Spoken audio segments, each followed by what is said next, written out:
do this every second Friday of every month. And today we have an exciting program. But before we start with the meeting, I suggest that we start with a prayer, and then we'll honor the flags. And in the interest of time for the speakers, I suggest that we go into the presentation first, which of course the speakers can hang while we do our usual.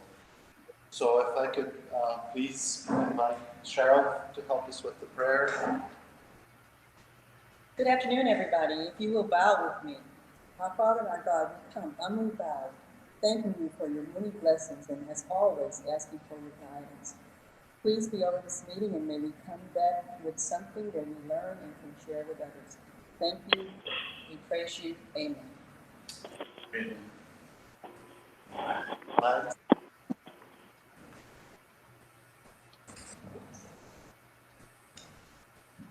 Please. I pledge allegiance to the flag of the United States of America and to the republic for which it stands, one nation, under God, with liberty and justice for all.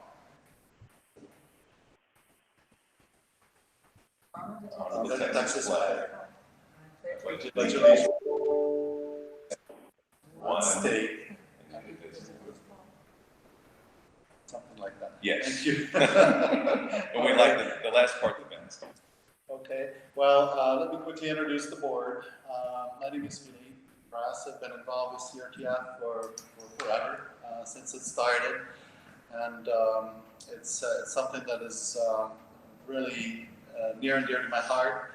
I was a hotel owner-operator, and back with Rita and Katrina, we didn't have a CRTF, and I couldn't believe I was in America, and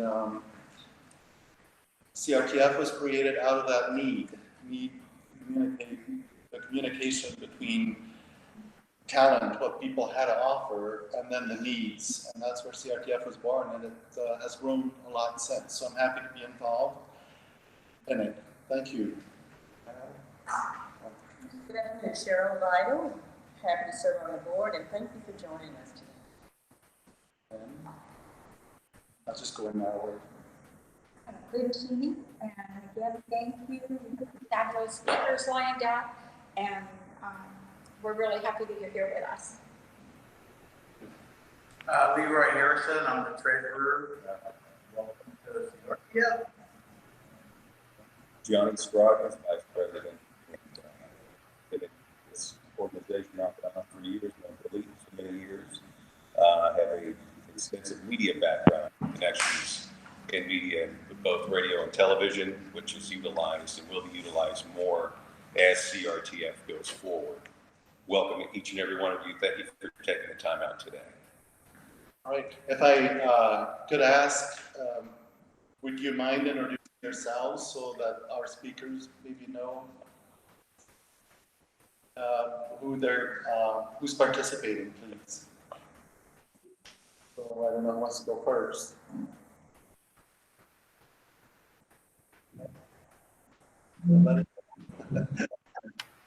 We have the gentleman is muted. Is that you, Bruce?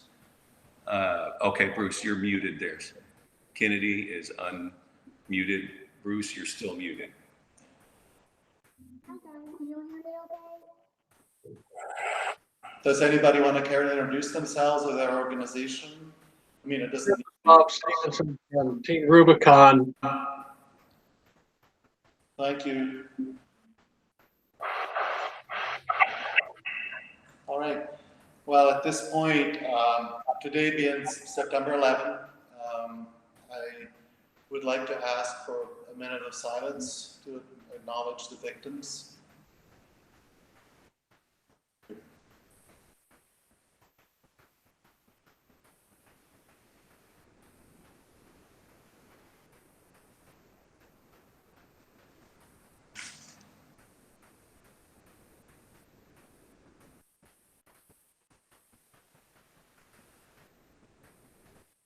Thank you very much. If at this time I could introduce our speaker today, it's actually two speakers, Susan Phelan and Easter White. So thank you very much for doing that for us today. Susan serves as a certified SCORE mentor and has been volunteering at SCORE for almost 15 years. At SCORE, Sue combines her industry experience and her training in marketing, sales, to help small businesses. Sue is also a member of the SCORE team working on the Small Business Disaster Resilience Initiative, partnered with the Texas Division of Emergency Management. She has a BS from the Wortham School, University of Pennsylvania. Welcome, Susan. Thank you. Easter, welcome. Currently serves as an economic development specialist for the U.S. Small Business Administration, the SBA, and previously held the position of Business Opportunity Specialist. She is currently a 26-year staff member. Prior to coming to the SBA, she served as a support assistant to the U.S. Army Reserve for 7 years. Thank you very much. She served 3 years in the U.S. Army and 4 years in the U.S. Army Reserve. She has now over 39 years of combined business and administrative experience. She has an associate of arts degree, major in business management, and minor in office automation. Welcome both. Thank you so much. Thank you.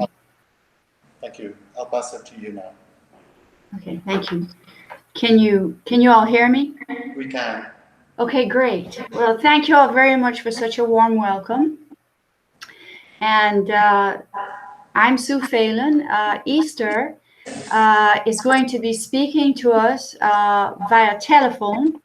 And so what we're going to do is I'm going to tell her what slide we're on because we're sharing this presentation. We're tag teaming each other, if you all don't mind. Okay. So today, what I'd like to do is talk to you as you heard about building disaster resilience for small business.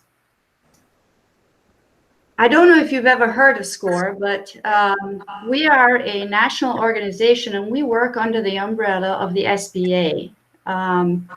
We were founded in 1964 and we have over 13,000 volunteers to date in every state in the nation.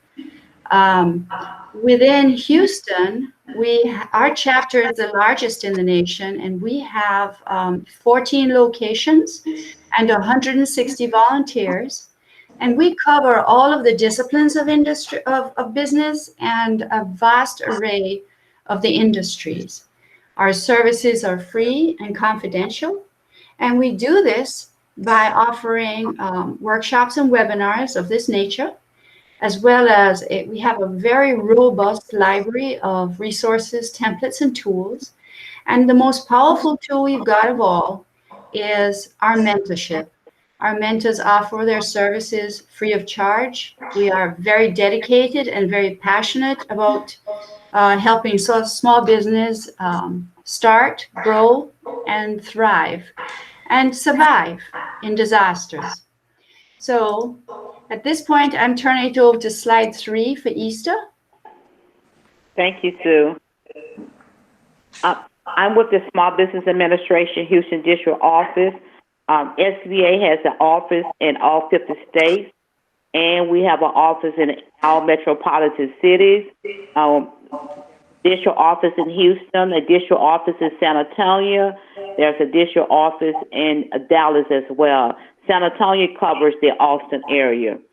And our mission was assigned to us by Congress, and the mission is to help Americans achieve the dream of small business ownership. We help you start, grow, expand, and recover, and all of our programs and services are for small businesses. We like to think of ourselves as falling under the 4 C's: counseling, contracting, capital and crisis. And of course, today we're going to talk to you about our crisis program, our disaster program. The website for the Houston District Office is www.sba.gov/tx/Houston. And we are on Twitter at SBA_Houston. I'm moving on to slide 4. Slide 4 tells you that we're going to talk to you about the disaster preparedness because we want you to be prepared, and we're going to talk to you about SBA disaster loans. Slide 5. Slide 5 tells you it's not a matter of if, but when. This map has a color, it's color coded to cover the different disasters that take place. And it also reminds you that hurricane season, June 1st to November 30th. I'm sure all of you know that. And September is National Preparedness Month. So we're bringing the information to you at a really good time. And there's 2020 COVID-19, the viral pandemic shutdown. SBA was responsible for providing a loan program called the Paycheck Protection Program and the Economic Injury Disaster Loan as a result of the COVID-19. Thank you, Easter. So SCORE has also paired up with the Texas Division of Emergency Management, and our goal is to build disaster resilience for small businesses, in particular for physical disasters. The issue here is that when a disaster hits, the small businesses die. And when the small businesses die, the communities die. And our goal is to build up our state and our small business community so that they are able to survive, plan, prepare, and survive any disaster that comes their way.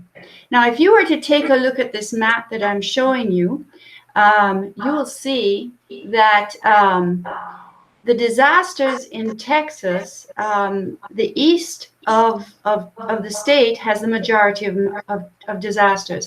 If you were to draw a line that were the spine of these disasters, it would be I-35. Everything east of I-35 is typically more likely, well, has been hit more often by disasters. And you can see why based on the map that Easter showed you beforehand. Because we are subject to not only hurricanes here in the Gulf Coast, but we get floods in the spring so often that it's really important that we all pay attention to planning and preparing for disaster. So let's talk about the disaster impacts on small business.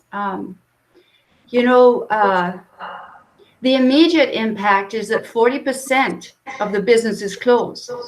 And 1 year later, a further 25% will fail. If these businesses do not have a continuity of operations plan, 75% of them will have failed by the end of 3 years. That's a horrible number. And so it is our mission to try to turn that number around. And when we're talking about disasters, Easter mentioned that we are in the middle of the COVID pandemic. That's an economic only disaster. And it's global. But what we're here to talk to you about today are the physical disasters, which also have an economic impact. So we're going to be doing a two-pronged approach on how we're going to be discussing that.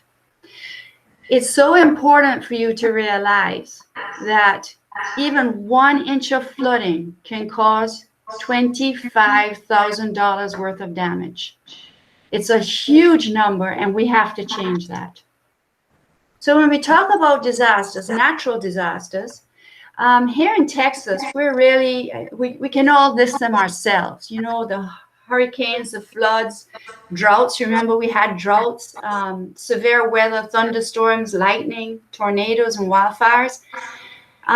Outside, you know, you also have volcanoes. The really interesting one I want to point you to is space weather, which is solar and other objects that will affect our power grid.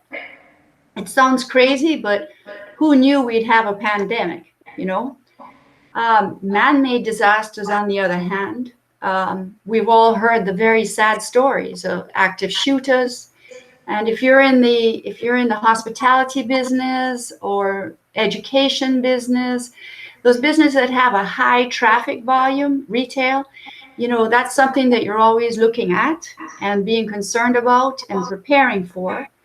And because we're in Houston, you know, we've got the chemical industry. So chemical explosions happen. We're also adjacent next door to a nuclear power plant. And of course, we've got the Texas Medical Center. So you can't discount nuclear disasters and bioterrorism. Power outages are also a problem that can happen.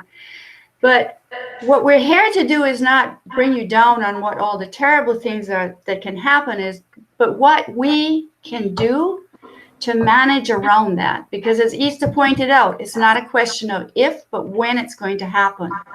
So our goal here today is teach you to plan, prepare, and protect your businesses and practice your plans often.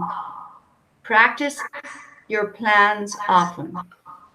So when you're talking about the disaster response, you need to know your exits. You need to have a plan in place. The first thing you care about as a business owner is to make sure that the lifeblood of your business is protected. And by that, I mean your employees and your customers, the people who are on your property, right? So you need to have plans on how to evacuate. One of our volunteers is a lawyer, and he was telling me the story of 20 or so years ago. His practice was in the on the 26th floor of the Allen Center in downtown, and a fire broke out on the floor above. And this was before they had, you know, internet and everything going. And so they had a plan in place to evacuate people and keep the business information in place, and they did it. No lives were lost. They never did end up going back to Allen Center, but their business also never missed a beat. And that's our goal, is to make sure we protect the lives and then protect the livelihoods surrounding your business. So the continuity of operations plan, the importance of it cannot be stressed enough. You saw the statistics where 75% of the business without one will fail. That's something we're going to be talking about today as well. And then, of course, mitigating risks. You know, anything you can do to reduce the probability of something awful happening is going to help you in the long run. In today's world, our goal is to prepare to shelter in place for 7 to 10 days without any help coming your way. I want you to look at, we're going to be talking about insurance, and then, of course, documenting and photographing everything. If we didn't have offsite backup and storage and access nowadays in this pandemic, we would all be toast. As it is, everyone right now is just really still struggling. And hopefully that will turn around. So with this in mind, we're going to start talking about SCORE's approach to changing this trajectory. We're using a checklist approach because we have extensive experience working with small business, and we know the one thing that they don't have is time. Those business owners have no time. And so we simplified it. It's a complex problem, but we simplified it to checklists for you to be able to manage the process. The first thing you need to do, this checklist here is the landing page in our houston.score.org website. If you go to our library under emergency preparedness, this is the website for small business emergency prepared. This is the landing page for small business emergency preparedness. And we've got links throughout it, so you can do the smallest or the most elaborate disaster plan that you'd like, but our goal here is that you do a disaster plan. The first thing you want to do are identify the risks. And the North Central Texas Council of Governments has been very helpful in providing a spreadsheet approach to helping you analyze what the risks are to all the aspects of your business and how quickly you need to get, what your timeline is in getting it back up and going. So that first box is going to take you to identify the risks. You download that spreadsheet and you do a quick analysis on each kind of risk versus the various functions within your business. The other thing we've done is included a FEMA flood map on there where you can enter any address to see what the flood risk is for that location. And you need to think outside of the box when you're doing that, okay? You have, of course, the location for your facility. And then, of course, you may have equipment or vehicles that are stored elsewhere. You need to do that. You need to also check flood risks for routine routes that you travel so that you can make alternate plans in case you need to get equipment moving elsewhere. Now we're going to talk about the second box starts talking about emergency planning. And the first thing you do is create a team. Now, when you're looking at who you want on your team, I want you to think outside of the box. Don't only look at your managerial team, because what you're really trying to do with a disaster plan is get a total 360 view of what's going to be impacted. So you want the key employees who are critical to the operation, giving you some insights. And you also want to make sure that you have included all the ideas of everyone, okay? When you're looking at these members of the team, make sure that they're a good fit for the job, okay? Because it's a responsible job. Insure against disasters. I'm going to be talking to you about that on the next slide. But draw an evacuation plan and practice that plan. The goal you're trying to do is make sure that it's muscle memory when that disaster hits. Nobody has to think twice. Everyone knows where they need to be, and they do it automatically. And then, of course, as I mentioned, you need to stop for 7 to 10 days. When you're thinking about extra power, that's the biggest thing. You can't manage without power. You need to consider do you have power generation? If you're leasing a property in a high rise, for example, you need to know where if your landowner has a generator and where it's located. A generator in the basement in a flood does you no good at all. So you need to really double check what's going on with respect to power. Now I want to talk to you about insurance. The insurance guys know the risks. They have analyzed the risk. Risk is their business. And so I want you to sit down and read all of your insurance plans cover to cover with a highlighter. You need to know that inside and out, even the small print. My son-in-law was telling me, it was all in the small print. In case of a pandemic, he goes, who knew that was going to happen? Or in case of nuclear war, well, that's not going to happen. I was like, okay, I get it. But you need to know what's in there. We had a client, and it turned out, had insurance for her elaborate store sign. And it got blown over in the hurricane. And the insurance company paid for that. That was wonderful. Everything you can do, you know what to ask for. You know what you're looking for. But the big thing here is there are two different kinds of insurance. You have the NFIP, which is the National Flood Insurance Program, and then you have private insurance. The NFIP covers rising water. Private commercial property insurance does not. So when the adjuster comes to your property, you really need to make sure that you're very careful about the words you're using to describe what happened.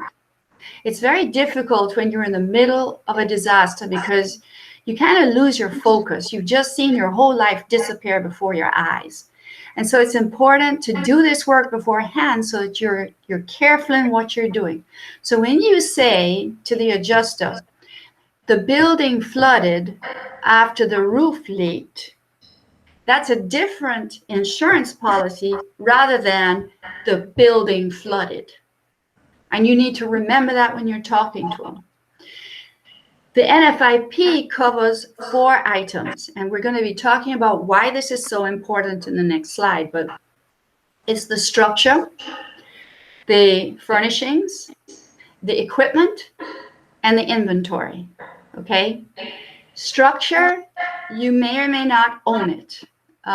If you own it, you need to have floor plans, need to know the sizing of the structure, because when you're getting repayment to redo the floor, you need to know how many square feet. When you're trying to redo the walls, you need to know, how much wall space you need redone. Appliances, you need to know. I really would like to recommend that the first thing you do, if you do nothing else today, you go home and you open a folder in your computer titled FEMA documentation. And what you do is you start putting photographs and of the equipment and of the model number, as well as you scan the receipts for every piece of equipment you got, because you're going to need that when you're claiming it on your insurance. Inventory is important. I don't know if you have a point of sale system based on your business. You may or may not, but you can claim on inventory. And so if you could have some sort of accurate way of figuring out how much you have and what its value is, that's also helpful. And of course, the furnishings. The thing about insurance, though, is that when you're in a disaster, money is crucial. Cash is king. And if you have low deductibles, that helps you go so much further. So when you're looking to purchase your insurance, consider that. It may be a little more expensive, but it'll help you in the long run. Finally, this is when the SBA really helps.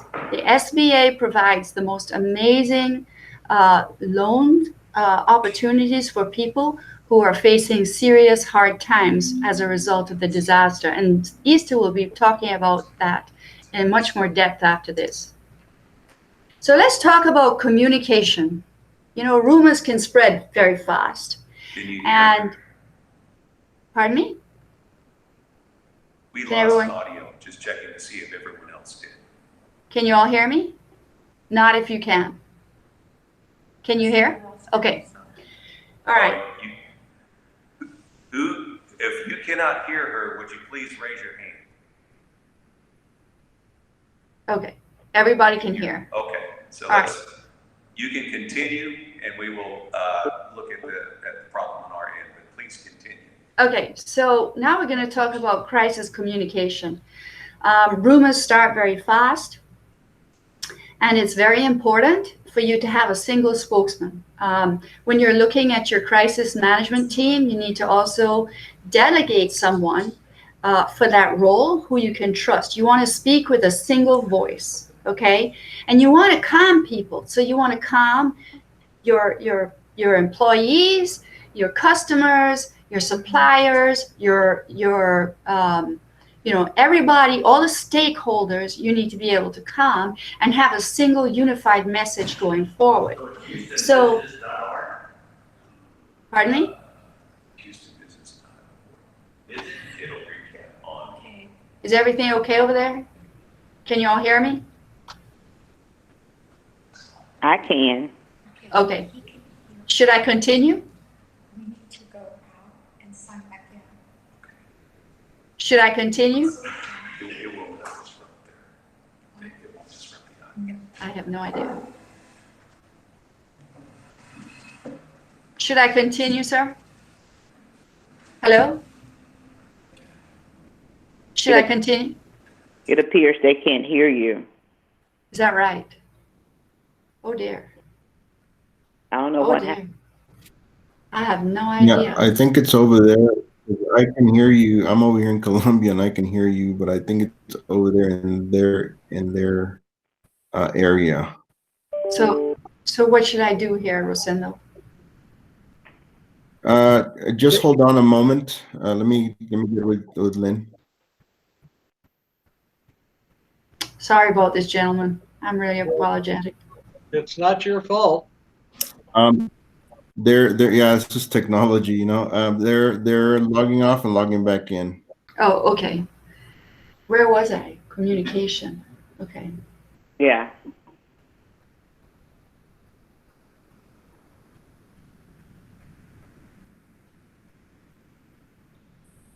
So is this helpful, Bob? Well, you are just fine.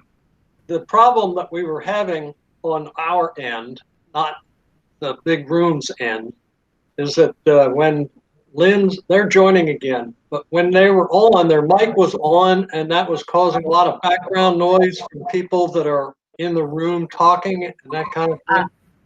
Okay. You want me to continue? They've muted it, so you should be good to go. Okay, all right. So I was talking about communication. Is that a good spot to start again? Let's start there. Okay. All right, so I want you to create a crisis communication plan, and you need to share it with the entire staff. You need to remember that when the disaster hits, your employees are going to scatter. They're going to go wherever they need to go to be safe with their families. And it's important for you to have them call into you, because that's much more efficient. And you need to remember also that during a crisis, it's very difficult to get phone calls through. So maybe texts, or maybe even having a closed group on a Facebook page would be efficient, where they can all check in and say they're safe. And it would be a good communication tool for you to say what the plans are, so that everybody knows where they stand. The other thing is you need to delegate someone to be the single voice for your company, because rumors can start so easily. And you need to have a unified message on what's being said, what your plans are to all your stakeholders, your employees, your customers, your suppliers, and the general public. Here we go. Here we talk about the lifeblood of the business, and I really, really would like to see everyone do this for their employees. What we have on our website is a go bad checklist for an employee to fill, so that they have all the essentials they need to survive for 7 to 10 days in a disaster. It's more than just the water and the toiletries and the tools. You need, of course, your technology, your phone, your computer. You need a backup of all your, your serious documents that you need. But you also need like your prescription cards, what your prescriptions are, who your contacts are, an ID for yourself, which can go away. And we highly recommend that they also do photographs of the contents of their homes, just like I'm saying, that insurance covers building and infrastructure, the building, the facility, the furnishings, the equipment, and the inventory. So too in a home, we have the same thing, okay? We have inventory of our refrigerator and freezer, we have furnishings, we have appliances. They need to do the same things. They need to take photographs of everything, and they need to put it somewhere in the cloud, in a jump drive, so that you need redundancy in all of this. And they need to take photographs of it. Here we're talking about this fifth box is talking about the go bag for the small business. And this is the same thing that you will find for personal safety for the owner, plus safety for the business. And the documentation here becomes really crucial, okay? Because this is all about you applying for those SBA loans that you're going to need, right? So you need to, if you've got documentation in the safety deposit box, it doesn't help you if you can't get in. So scan that documentation and put it in the cloud, okay? Things like corporate certifications, title lease agreements, building measurements, large contracts. The things you need 2 years of financials, you need tax statements, you need personal net worth. And then, of course, you need documentation on everything else that you could possibly think of. And if you think that it doesn't matter because you are an online business, that you're not taking care of your business because it's all online, you're wrong. We had one client who was an online business, and she got shut down from her sales platform because she couldn't deliver during Harvey. And she said, but it was Hurricane Harvey, and the platform said, you should have been prepared. She was shut down. So you need to take these actions. Here we go. Now we're going to talk about continuity of operations planning. Walk your property. Figure out what you can do to mitigate the risk. Do the assessment spreadsheet that I showed you at the beginning. Make sure you've got 3 months of payroll because nobody covers that. You need the cash. If you want your people, the livelihood of your business, to come back and help you rebuild, they need to be paid so that they will come back. So be ready. And then, of course, we need expedited decision making. You're going to be focused on trying to get the business up and going. And then you have, it's a heavy burden for a single person to carry. And if you're incapacitated, who's going to take over your job? So take that into account when you're doing your planning. Identify your vital customers. Have their contracts with you. Know what you're doing. Make sure that you have really good relationships with these vital customers, because giving you a little leeway goes a long way in helping you survive.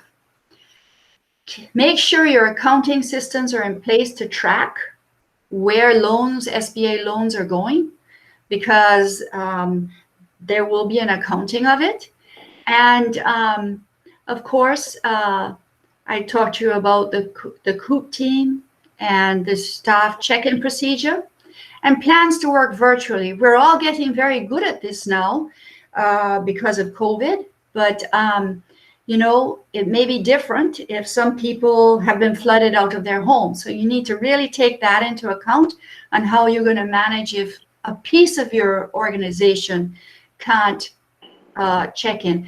I have one of my colleagues at SCORE was telling me he was with Chevron, and they had a COOP system in place, except they hadn't uploaded the key documents everyone could work on for offshore platforms, and so it became a problem. They couldn't access the data to do their work. Finally, relationships. Know your neighbors. You may not be there, but they'll be there, and they can tell you what's happening if you're not there. Remember, when the disaster hits, you won't necessarily be at the office. You may want to have 2 or 3 go bags for the business, and for sure keep things in the cloud, right? But in addition to that, you need to really develop the relationships of your team, which I call BAIL. Your banker, your accountant, your insurance agent, and your lawyer. The investments you make in those relationships will save you so much heartache in the long run. They are your team. They're the guys who are going to help you. They're vested in your success. And don't forget to develop relationships with our representatives, because they are the leaders who are helping to manage around these disasters. And if you can plead your case to them, they may be able to get you help. So with that in mind, I would like to now turn it over to Easter Wright, who's going to talk to you about the SBA disaster loans, which are a true lifeline for every small business that is experiencing a disaster. Easter, we're on slide 20. Okay. I'm going to backtrack a bit. When we mentioned the COVID pandemic, and I mentioned SBA providing a disaster loan for that pandemic, separate that particular disaster from all other disasters, because the criteria, the loan criteria, the application process, everything is totally unique to that pandemic, because the SBA loan program was not designed. It was a consideration did not take place for a pandemic when Congress created the disaster program. So if you hear some things from your neighbor or your friend and your relative that they got a loan, and what we're saying today is totally different from what they said they had to do, that's because the pandemic is in a world by itself. The loan program, the criteria, the application process is totally unique to the pandemic. Having said that, for all other disasters, the natural disasters, those disasters are triggered by what we call a declaration. When the president and SBA sign and agree that a natural disaster is this, it meets the criteria for a disaster declaration, that triggers SBA disaster program. And from that point, when our program is triggered, that's when FEMA and SBA and start coordinating, and things start happening. And I know you don't see SBA out there when that natural disaster takes place. You always see FEMA. And based on the fact that you always see FEMA, the public seems to think that you don't have to qualify for SBA disaster loans. They tend to think, I guess, again, because they see FEMA, they don't see SBA. They tend to think that they don't have to meet up the criteria as far as credit, collateral, and things of that nature. And there are some cases where they don't realize that it's a loan, that it has to be repaid. So I wanted to clarify on that. So continue on from FEMA.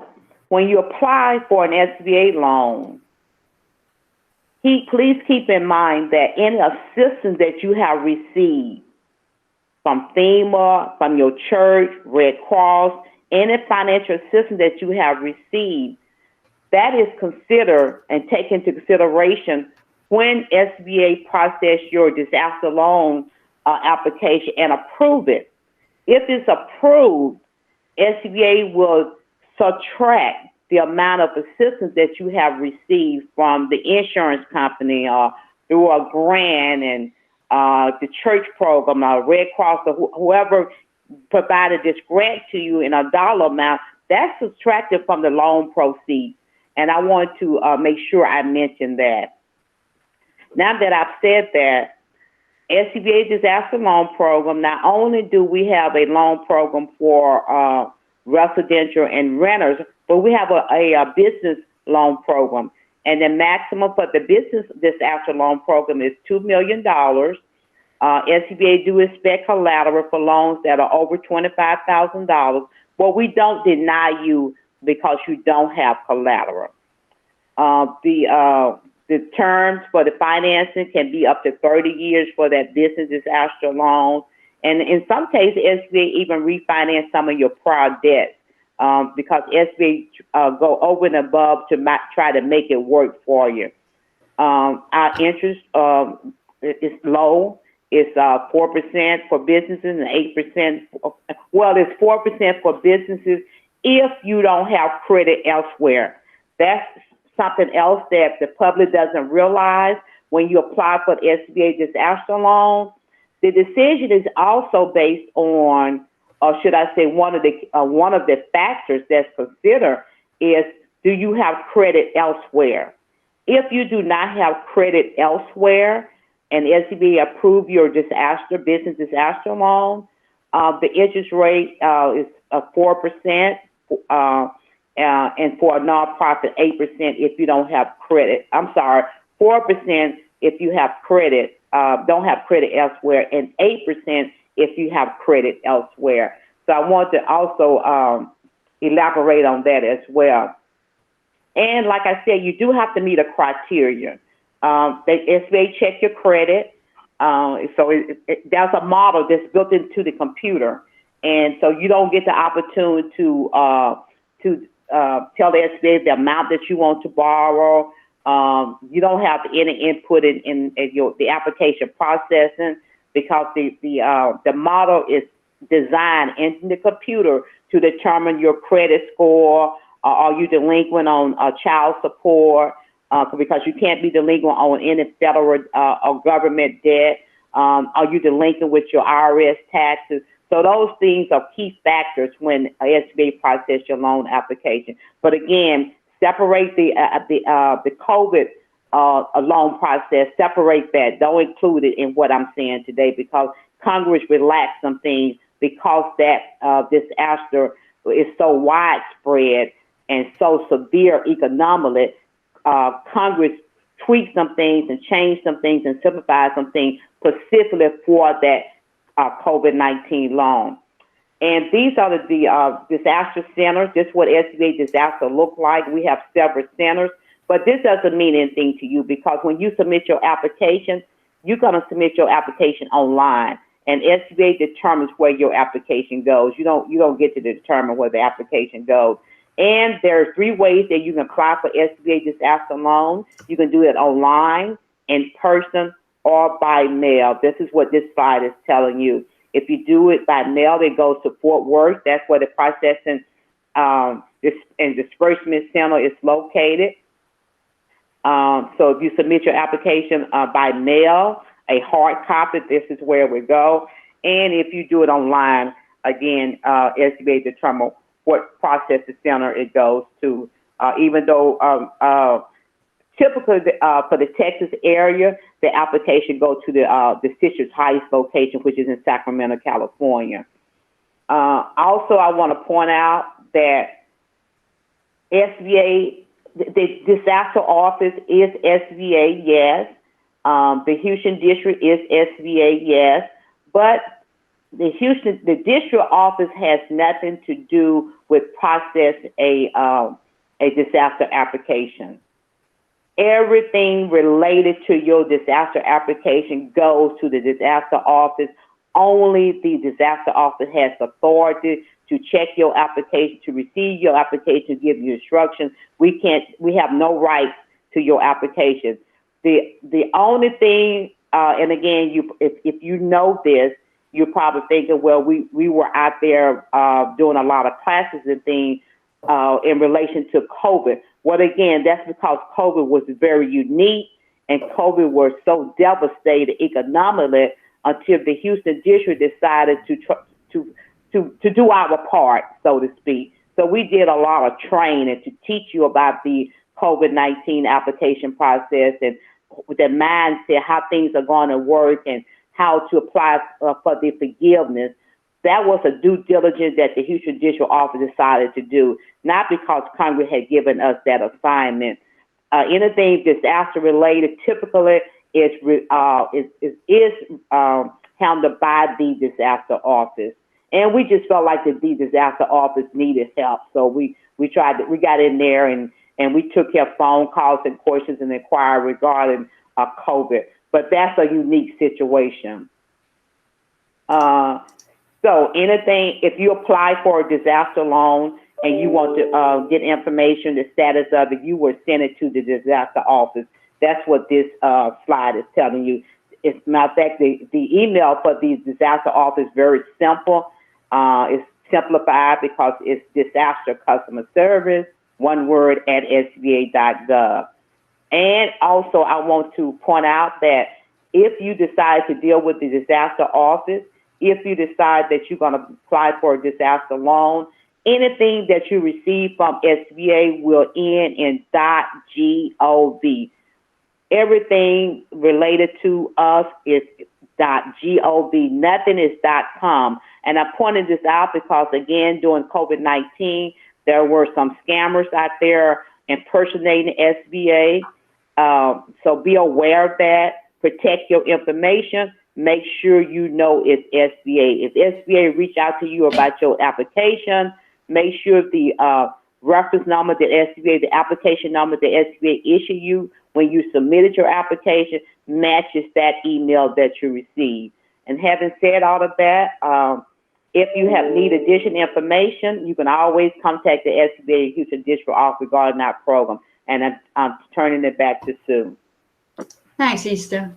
So what I'd like to say here is that, when you're in a disaster, you need a friend and someone to help you. And I want you to remember that SCORE is here to do that for you. As I said at the beginning, we have over 160 volunteers in the Houston chapter alone, 13,000 nationally. And our mission is to help you with the tools and the education and the one-on-one mentoring to help you survive and succeed after disaster. So with that in mind, our services are free and confidential. And I'd like to ask if anyone has any questions. Were we that great? Okay, Easter, nobody's asking questions. We were great. Okay. We did our job. Okay. We did our job. I want to thank you all very, very much for inviting us to this meeting. And Easter, thank you for joining me. And I hope you all continue in the great service you're doing for our community. Have a great day. Okay, bye. Bye. Thank you very much. Sue and Easter, thank you very much. This was really fascinating. Thank you. Thank you. You're very welcome. Bye. Bye. Bye-bye.